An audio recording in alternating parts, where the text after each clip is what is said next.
Hello everybody, good morning and welcome to the United Stand. What a huge show we've got for you this morning. And I mention huge because a huge bid has gone in from Qatar and Thani, which is a world record bid for a sports team. So that's what we're dealing with this morning. I think some people are getting a little bit depressed and going, oh, you know, I don't think it's enough. We were talking about it last night.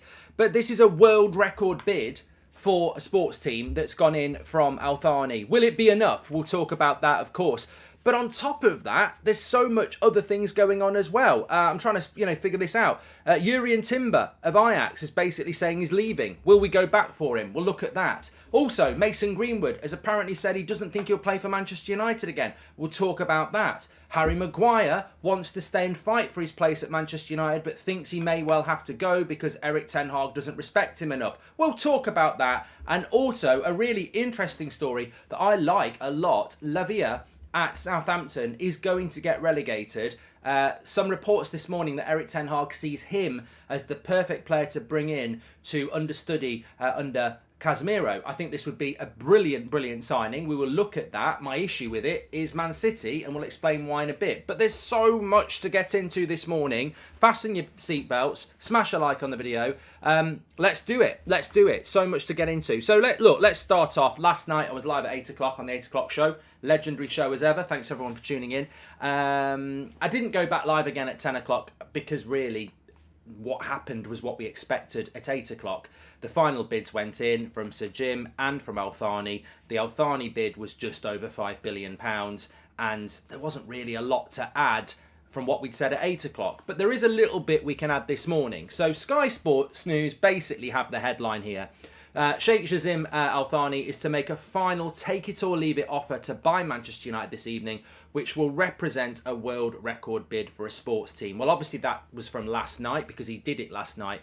But I think that encompasses the situation absolutely clearly as to what happened last night. It's a take-it-or-leave-it world record bid for Manchester United from Qatar and Thani. And whatever you think about this, and look, there are levels to this game, of course there are, but whatever you think about it, that's the situation that the Glazers have been presented. I don't think, on the eve of the protests, and please do tune in tonight at 7:30 till 9 o'clock on the Mark Goldbridge show on TalkSport, because that's a call-in show. I'm looking at the Premier League fixtures today and they're a little bit tame, so I'm thinking, let's get the calls in about the protest. Let's get the calls in about the Glazers. Let's get the calls in about the full sale. It's national radio. I'm the presenter. Let's use that platform to really get into this, because I think it's a real opportunity in light of what's happening tomorrow with the fantastic protests and what people are going to do online. Let's use that national radio platform tonight to really get, maybe both sides. Maybe people will phone in and say they want Sir Jim. I don't know, but let's get that debate going. It's a real big opportunity on national radio to do it. So don't forget that tonight. But look, what are the Glazers going to do next? Apparently, I think James Ducker from The Telegraph was saying that the Glazers will take the next few days to think about what they're going to do. But look, there's a few things to sort of add to this. The minority investors don't actually have to put their bids in yet. I don't know why. It was just for people who wanted a full sale. Interestingly, I'll come back to Lavia in a minute. The Qatari bid for Manchester United over $5 billion. This is coming in from the Times, but also didn't need to do this, but added into his bid a pledge to remove all debt and make considerable investment into the club's infrastructure. A clever move. One of you said this last night, and you're absolutely spot on. You said last night, why doesn't Al Thani break the NDA, the non-disclosure agreement, and just throw the Glazers under the bus? Well, I think in a way he doesn't need to do that. But what he can do is do what he's just done there and effectively add a little bit into his bid that he doesn't need to do. So basically, he's put the bid in, the world record bid. And I think this needs to infiltrate the fan base, which I'm sure it will, and the wider media. $5 billion is a world record bid for a sports team. That's what we're dealing with here. I think people are getting negative and playing the Glazers game, and while they wanted six was a complete and utter piss take. The $6 billion was a joke. Nobody ever thought it was achievable, realistic, or right. That's just prats who think a hat-trick is when Dean Henderson's wearing his cap, like I said last night. 6 billion for a football club. They don't even know how to run a football club. How do they know what it's worth? 5 billion is a world record for a sports team, certainly for a football team. That's the bid that's gone in, and we need to focus on the fact that if they turn this down, they're turning down a world record bid. But in relation to that bid, I think Al Thani's been quite clever, because he's also added in there, this is my bid, but I'm not keeping the debt like Sir Jim. This is my bid, and I will build a new stadium, and I will clear the debt, and I will give the manager the transfers that he wants, and I will put the infrastructure in. This is what you call a super bid, because it's a world record bid to get rid of the Glazers, but it's also, there's loads of money to build the stadium, to buy the players, to build the infrastructure and clear the debt. It's a huge bid when you take into account that really, all right, it's £5 billion to buy the club. There's another 4 billion easily on stadia, infrastructure, debt clearance and players. So, you know, it's a massive bid. And I think that needs to be thrown over. 100%. The 9-2 Foundation continue to believe that the Qatari bid, which is for 100% and debt-free, is the best for the club, fans and the community.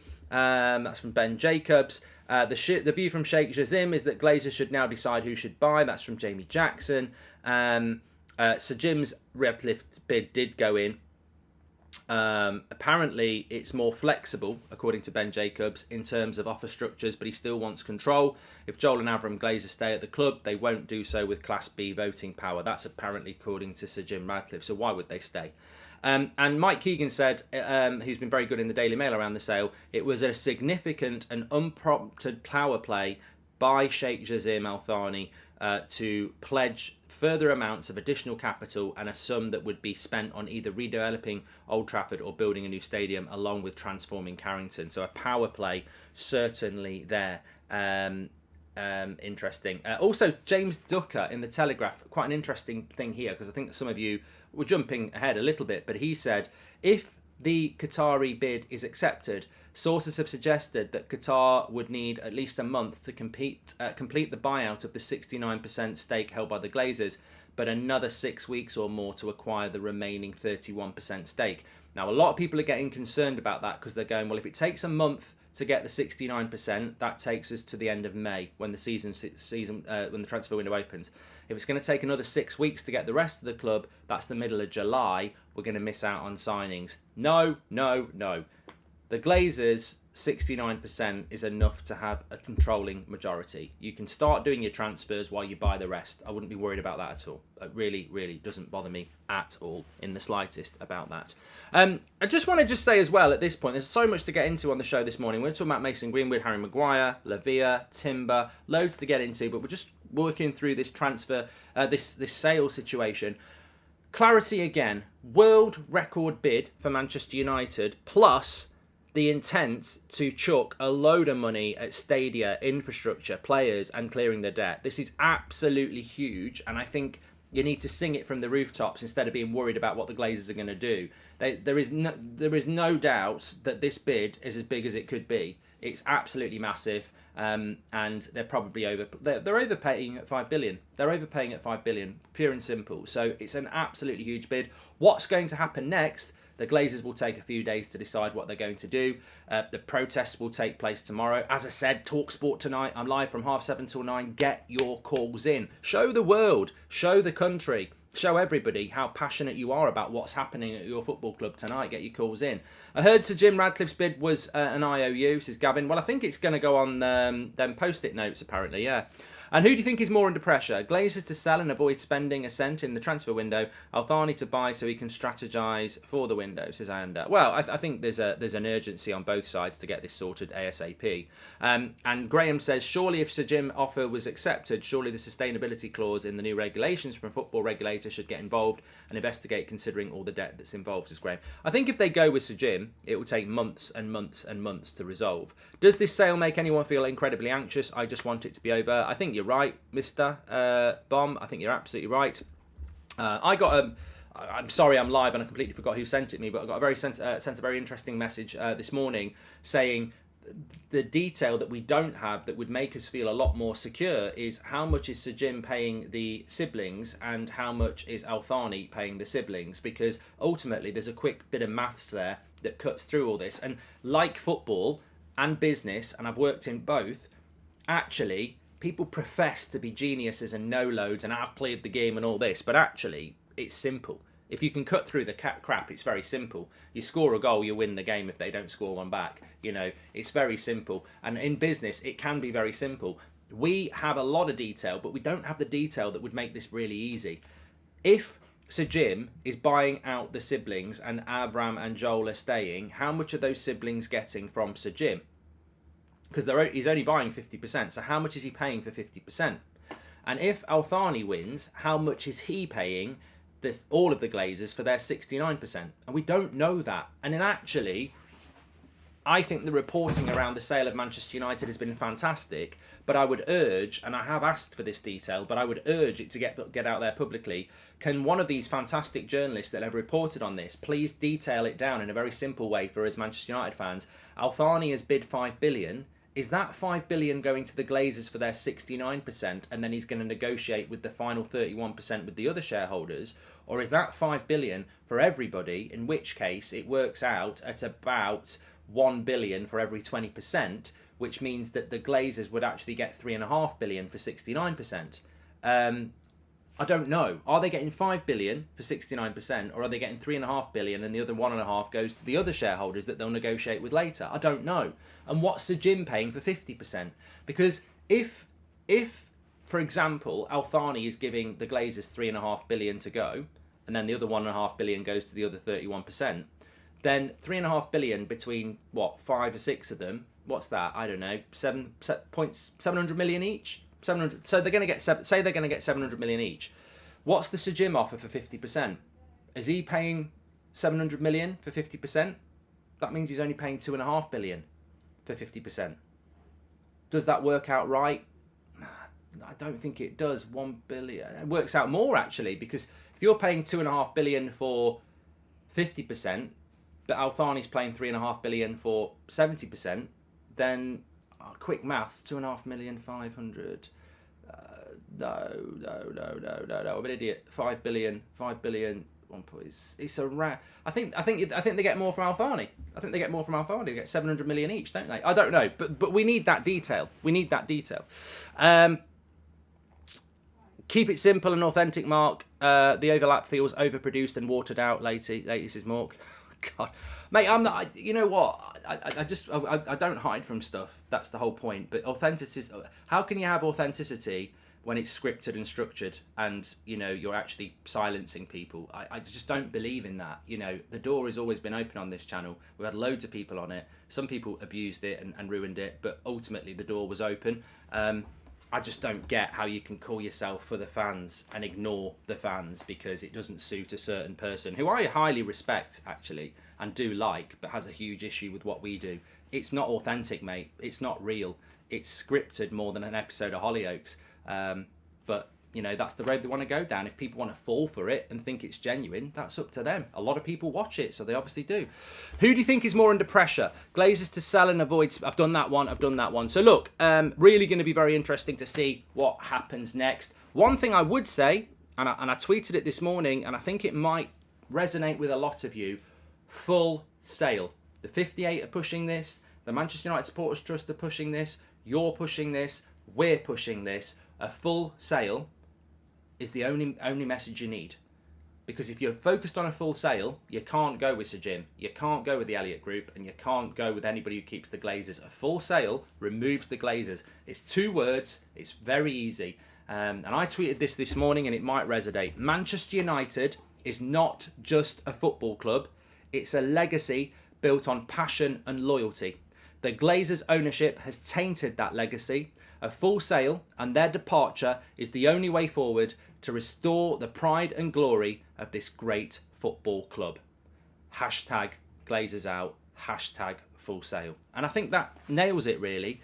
We need to remember what we are. Not who we are, what we are. This football club means many different things to many different people. And some people mistake that as them being better than others.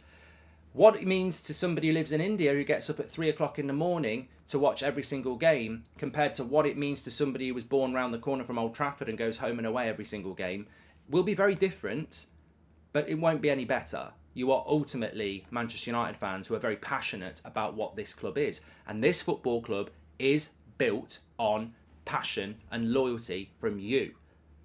That's what it is. And the Glazers abused that passion and loyalty to destroy our legacy and create a money stream into their own pockets. Enough is enough with that. And only a full sale will rid us of that mercenary approach to our great football club. We've got to make our message loud and clear. And the only way to restore what we are is to remove that wound and try and heal. And that's that. You know, I don't care what you think about me. I don't care what you think about the United stand. I don't care what you think about fans outside the UK. I don't care what you think about fans outside of Manchester. I don't care what you think about your United support. Ultimately, you're banging your head against the brick wall. What does it matter who's a proper fan, who's a real fan? I don't even understand that language. What I understand is that everybody who supports this football club has their own way of doing it, but they support the club. And the Super League was an eye-opener to see how fans can come together. But this next few days dictate our next 10, 15, 20 years as a supporter. And, I look at Seb, who's 5. He's off to play football this morning in his Man United kit with Ronaldo on the back.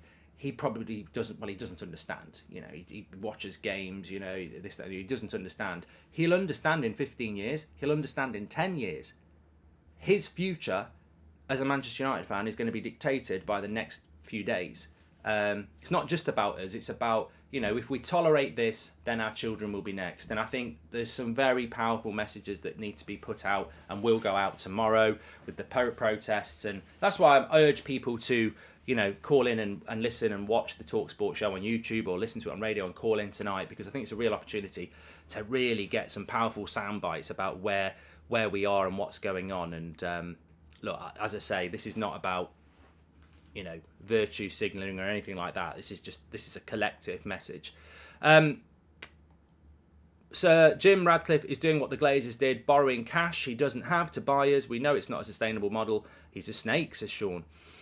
Mark, this bit excites me, but I'm terrified the Glazers will dig their heels in. Anything you can say to calm me on the situation, says Brad. And this is bigger than football. It's trying to repair our broken history from the last 18 years, says Lee.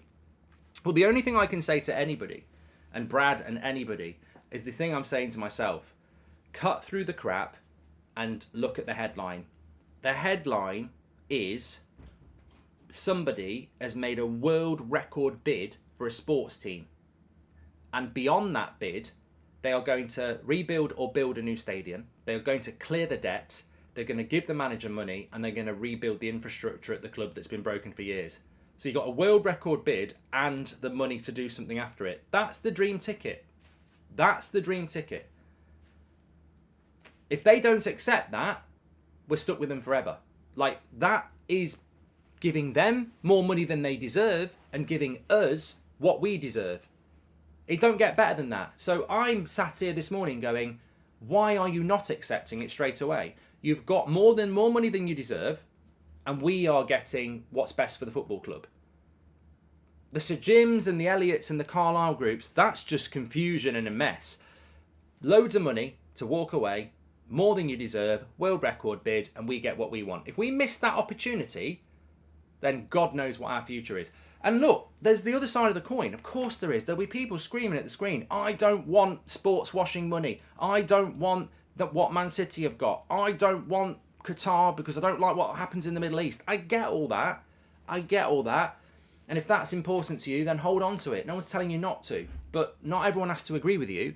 I've always said, and I'll say it right here, there ain't no way Thani's buying that club himself. There ain't no way that's not Qatar behind it. There ain't no way there's not going to be links to PSG. We're not stupid, but it doesn't massively bother me either. I mean, maybe they'll sell PSG in a year's time and Man United will be their club. I don't know. I think, that I'm not trying to. I've had Liverpool fans and Arsenal fans saying, it's not Al Thani buying you, it's Qatar. And I'm like, but I don't care. That's always been my presumption. I'm sure it's well hidden. I'm sure it makes it look like Al Thani's buying it. Of course it's going to be Qatar backed. Of course it is. I mean, we know it is. Just this, of course it is. But Abu Dhabi own Man City. Saudi Arabia own Newcastle. The fact that Qatar are going to own Manchester United, the only issue is because they own PSG. It's nothing. People make out like it's some sinister, illegal, horrible thing that United are really going to be owned by Qatar, but Al Thani's pretending it's him. The only reason that's happening is they need a front so that they can't have Qatar owning PSG and Man United.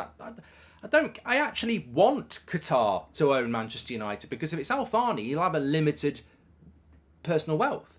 You need the wealth of Qatar behind it anyway. So I might be completely wrong, but my opinion is that's what's happening, and I don't really see what the point is. Ryan McKenna, you're a prat, says Killian. Who do you think is more... I've done that one from my hand. It just keeps staying. Mark, not kidding. The thoughts of Glazers staying genuinely has an impact on my mental health. It's not just about football. That's what they don't realise, says Logan. They've had an impact. I've said this for a long, long time. The Glazers have had an impact on every Manchester United fan's mental health for the last 10 years. They don't care about that, but they have. Their decision-making, their... pocket lining, their debt, their dividends, their recruitment and retention of their mates. It's ridiculous that we had a CEO in Ed Woodward for a decade who was crap at his job. They kept him in his job because they liked him. He left, and he's actually going to make 14 million from the sale because he's got shares in the club. Maybe that's normal practice, but a fucking useless CEO who stayed in a job 10 years too long is also going to make 14 million out of the sale. I mean, don't tell me this football club has been run horrifically bad by these people. The fact that somebody thinks they would like to give them 20% as part of their purchase is incredible. And it makes you worry about the person who's buying the club. Anybody who's buying this club and wants to keep any remnants of the Glazers in this club has to be analysed and scrutinised in a very, very big way. Imagine the scene if Qatar dips because of the delays, says Nigel. Well, Mark, you were right yesterday. It might not be morally correct, and perhaps it might ruin the game in the long run, but clubs need super wealth to stay at the top. I completely agree, James. I don't... Like I say, we don't hide our opinions on this channel. Like, we were on tour talking about Mason Greenwood. We'll talk about Mason Greenwood in a minute. What's the point in hiding it? I don't want to talk to that person. I don't want to say anything about Sir Jim, even though I'm so vocal about everything else. I'm not going to say anything about Sir Jim. And there's a few people doing that. There's a few people doing that at the moment. They won't say anything. And I actually find the world of football massively frustrating, and I'm sure you do as well, because you've got vocal people in this world, and I'm not people will think I'm talking about a certain person. I think it's wrong to individualise this. There are ex-players, there are media, there are journalists, there are people out there who are very vocal when it suits them to be vocal, but they'll go deadly quiet when it's something that, might damage their brand, or they don't really want to say it because they don't want to upset the person they're talking about. Last night on Talk Sport, fucking Andy Goldstein called me a Judas on Talk Sport. And you know what he said? He said, well, I don't understand why he comes on the radio station when he slagged off loads of people who've been on the radio station, right? Well, I don't... Maybe... Look, mate, I didn't work my arse off kissing people's arse all through my career to get a presenting job. I didn't do that. I just was honest. And I have a job I do a job on a Saturday night. This industry is so full of people who kiss arse. Oh, you can't say anything negative about them. I mean, all right, it might close the door on a radio show in the future. It might close a door on the Overlap. It might close the door on Sky or anything like that. But ultimately, people want authenticity and they want honesty. And if you say something to somebody and you call them out, come back. Don't go, oh, Judas. Like, at the end of the day, I think there's so many people who gob off when it suits them to gob off about things. But where are they on the big things? And if somebody says something stupid, look, Adam works on the channel. He asked a question about Harry Maguire. I didn't think, oh, I like Adam, he's a mate, he works for us. I went, oh my God, what a prat, what are you doing? Like, look, authenticity is so important. It's so important. And we are missing it in this industry because they've spent 50 years in this industry patting each other on the back, kissing each other's arse, protecting each other. Well, I'm sorry, we work in the most opinionated and passionate industry out there. And if you can't fall out with people on a striker signing or who's going to buy your club, and you're going to take it personally because you want to protect your ego or your brand, you're in the wrong thing, and you're going to get exposed. Of course you are. Look, Gabby Eggbonglahor talks absolute crap most of the time. Probably a nice guy, I don't know. I'm not going to sit and not say he's talking crap because I do a show on TalkSport. Gary Neville is a legend of this football club. I think he's a fantastic ex-footballer of this football club. I think sometimes he talks sense. I've got no problem with him. He's obviously got a problem with me. But ultimately, when he says Bruno Fernandes was trying to sub himself off on national TV and he's wrong, you've got to call it out. Why if I'd gone, I'm not going to say anything about that because I really like Gary. You can't, that's not personal. It's just what people want. And when you're talking about the sale of Manchester United, you can't sit there as a journalist over the last 3 or 4 months going, you can't have Qatar, you can't have Qatar, you can't have Qatar, you can't have Qatar. And then fucking 3 days ago, it comes out that Sir Jim's going to keep the Glazers and you go, zoom, radio silence. You can't do that. Where's your integrity? You're gobbing off writing articles about Qatar and this, that and the other, and Sir Jim's the right person and this, that and the other. And then it comes out that Sir Jim's going to keep the Glazers in place and you go, zoom. You can't, where is your authenticity? Where is your integrity? You have to be able to be honest. Because I tell you what, I see it every day.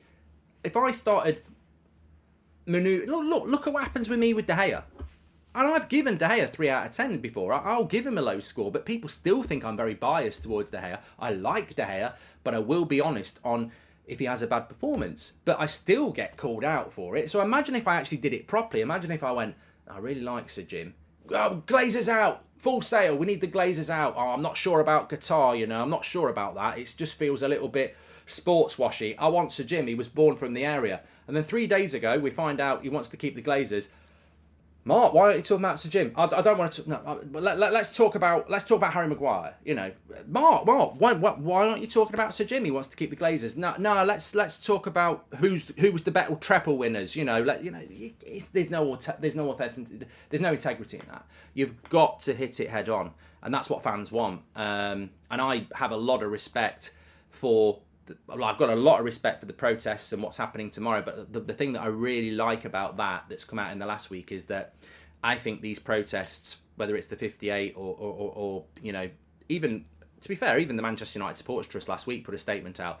But what I respect about that is that this message of a full sale.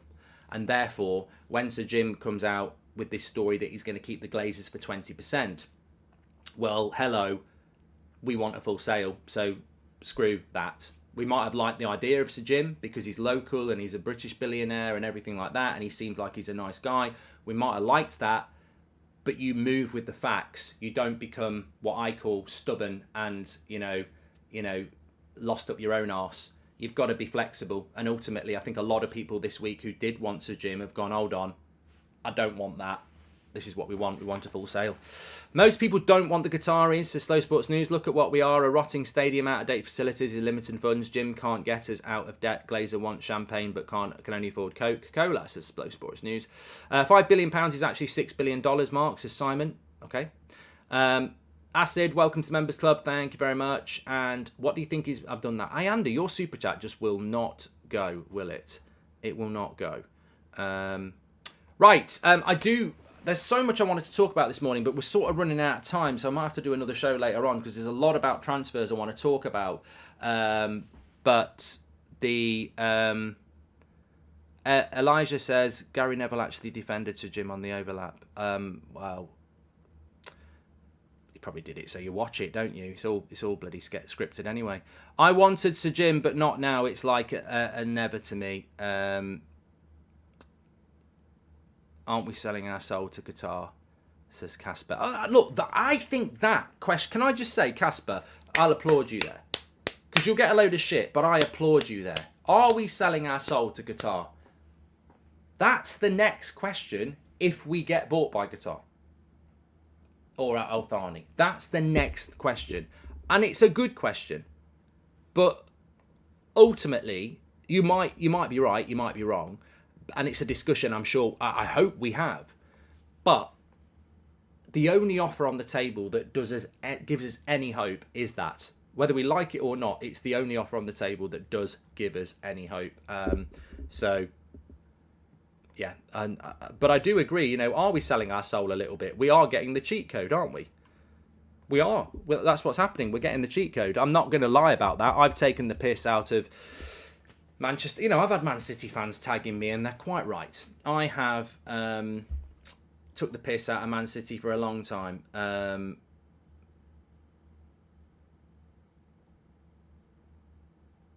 What's this from Ben Jacobs? The pledged investment offered by the 9-2 Foundation is $1 billion, and the overall offer is inclusive of the Manchester United debt.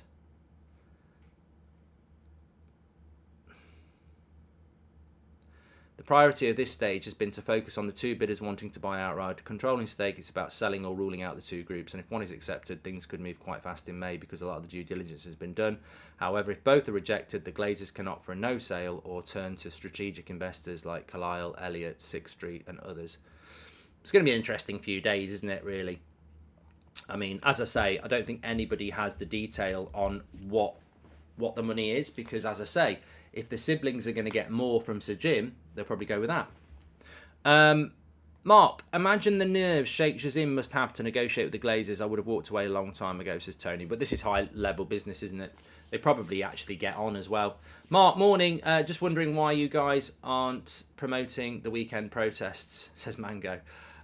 There's always a knobhead, isn't there, in the chat, isn't there? I mean, you know what happens, Mango? Because some people don't like the United Stand, they make out that we don't promote the protests, but we've been promoting them since they were announced. The problem is the people that don't like the United Stand don't watch the United Stand, so they don't know we're promoting it. It's been promoted probably every show for the last week, but thanks for reminding us to mention the protests tomorrow again as well, and also thank you for reminding me for the fourth time in the show to remind people that at 7:30 till 9 o'clock tonight on national radio I have a show called the Mark Goldbridge Show. So on national radio between 7:30 and 9 o'clock you can call in, and I want that show to be about the Glazer sale and the protests. So I would argue that other than the people who've organised the protest, we're probably hitting a bigger audience than most people are about the protest. But Mango, thank you very much, because it's always important to remind people of how we are promoting it. Thank you. Mark, if we don't take Qatar, or rivals will thrive, and that is my problem, says Logan. Ultimately, Logan, we don't have a say in who, what, and happens with that. Any watch-alongs today, says G. Have you seen the shit that's on today? No, I'm not doing a watch-along today. I think I'm going to do Leicester-Everton on Monday night at 8 o'clock, because that's an interesting game. And obviously Man United-Villa tomorrow, which I've still got to get the preview up for.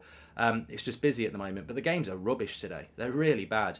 It's a bad question. Did Wrexham sell their soul when Hollywood stars bought them? No, it's about realising potential, not selling the soul, says Connor.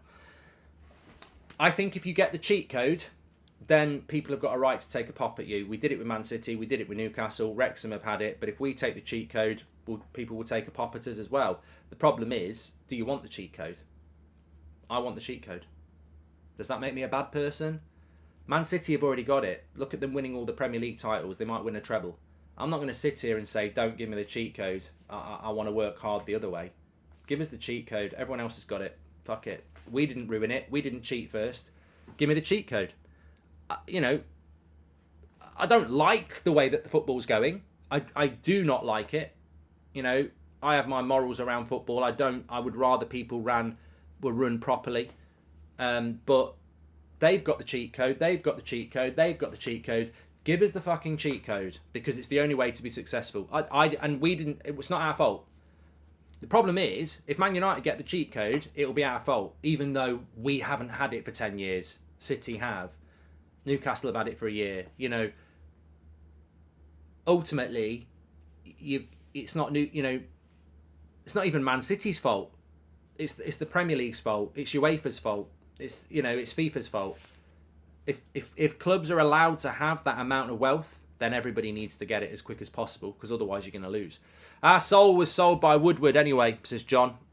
Rohit says, I don't care if Gary Neville is a club legend. Since the game time of Ollie, I have not liked him very much, as he always some sort of selfish priority is more important to him than United, says Rohit.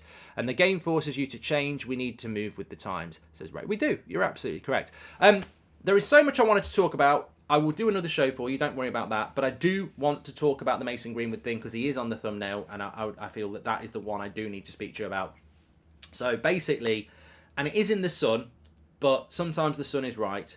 But they are basically saying that Mason Greenwood has told friends that he doesn't think he'll play for Manchester United again. I don't know what to say about that.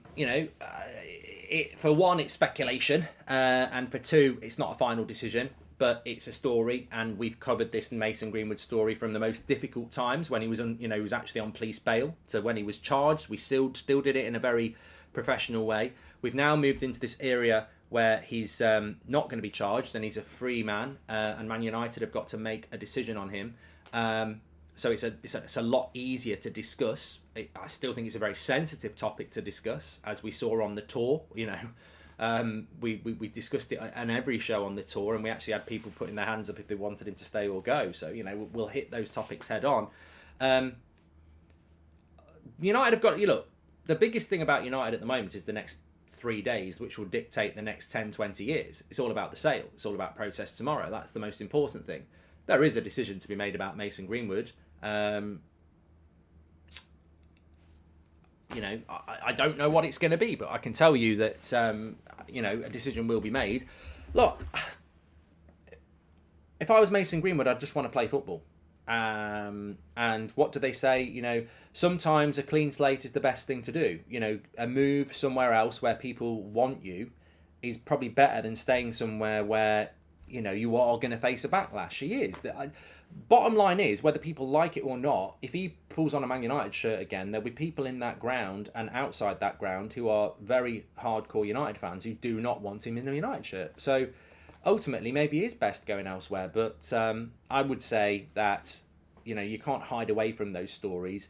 Maybe Mason feels he's not going to play for United again because it just doesn't feel like he's wanted at United at the moment. But I think United have got a lot of other things to be thinking about. New ownership could change that completely. So I don't think it's over for Greenwood. And as I've always said, personally, I'd probably be 50-50 whether he'll play again, which is still quite a chance for him, isn't it? Do I want him to play? Not at the moment, no. Maybe time will be a good healer, but I've always said I'm not comfortable with it at the moment, and I still am not, but that's my personal opinion. Mark, I read the bid Ben Jacobs tweet from his page. He clarifies the calculations of the shares in the bid, says Daniel. Maybe you could have clarified them for us. Thanks, Daniel, but it would have been really helpful if you had, because I can't sit and read something for 5 minutes while I'm live. But thank you very much for that. I think ultimately it comes down to... ultimately it comes down to, over the next few days, they're going to make a decision. What can we do? Nothing. We're not the ones making the decision. As I said last night, I think they have already made their mind up about what they want to do. But I still think that there are huge opportunities for this fan base to vocalise, we might be doing it in a room they can't hear us, but the louder we scream and shout, the more chance they might hear. So I think tomorrow at Old Trafford is a huge, huge message, and we know that will be. And I think that's going to be really important. So, brilliant. Online, it's still, they read it. They do take notice of it, 100% they do.